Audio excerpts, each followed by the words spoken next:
show in black and white, and he's on top. And on the bottom, right there, where the striations are, could be a left wall of water on all the crowd here. There's Moses and his rod, and there's all the people following him all the way back up to the other end. And of course, the further away it gets, the smaller it appears as well. Now it's in color. Now we see that. And we're going to explain that more on the bottom of Sinai-115 now, more as follows.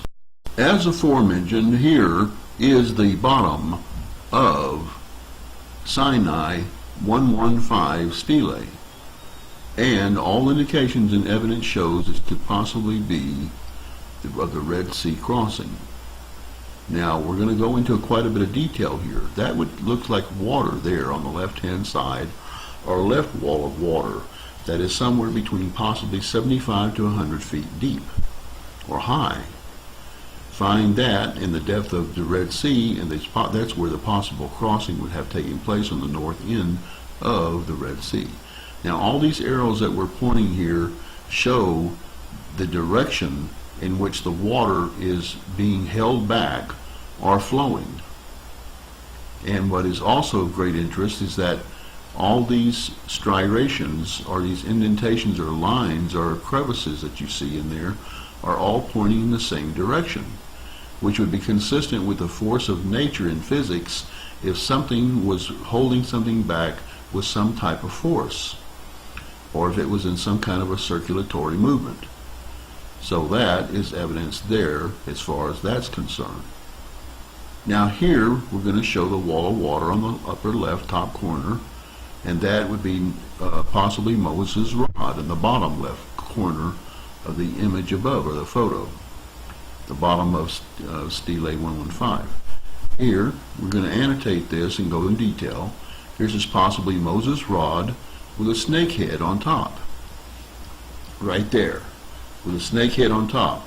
Now other evidence I have of possibly the Exodus also shows Moses with a rod with a snake head on top. That's completely separate from this. Other pieces of biblical archaeological evidence. Okay, now next we're going to show Moses right there holding the rod, right there in back. This blinks off and on, right there. The rod is to his left, or our left, excuse me, and that's where he would be. Now we're going to show also the anatomical aspects and characteristics of Moses right here. There would be Moses holding his rod with a snake head on it, and the top of his head right there, top of his head, of Moses' head, holding the snake, the rod with the snake head on top. Okay, and then here is the top of his head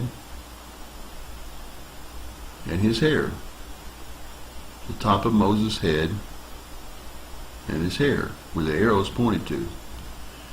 Next we're going to take even more anatomical features and show where the eyes would approximately be located, the same places we would see them on a human being. There would be the eye there on that side, and the eye there on that side, as we would see in a face, looking slightly to our right. Alright, now the nose, which would also anatomically be physiologically in the same place as we see here as well, the nose on the face. Then the next feature we would look at would be the mouth. Here the mouth is open, as if he is talking, or maybe they're singing praises to God or Yahweh. Okay, there would be the open mouth. Right there, the open mouth. Next anatomical feature we're going to take a look at would be the beard, below the mouth and around the side of the face, where the indicators point to, right there, there, and there. The beard, where the indicators are pointing to, the pointers right there, there, and there as well. And the last anatomical feature we'll show here on possibly the image of Moses would be his shoulder. His shoulder. Next scene, right there, his shoulder. There would be the upper part of the shoulder right there and the lower part right there, in like manner as well. Right there, the shoulder. Now, in back of Moses would be the crowd of people that we are going to see next. Right there. The red outline outlines the rod of Moses to the left, and then Moses on the bottom left corner of the image, and the yellow outlines shows the stream of people on both sides, going all the way back further and further and further, showing where they're coming from as they pass through the midst of the Red Sea. Right there where the pointer's pointing to. Right there. And now we're going to go back and reiterate this. Now there's the rod. There's Moses. I'm going to repeat this again to show it. His rod and the Moses. The water, wall of water behind him.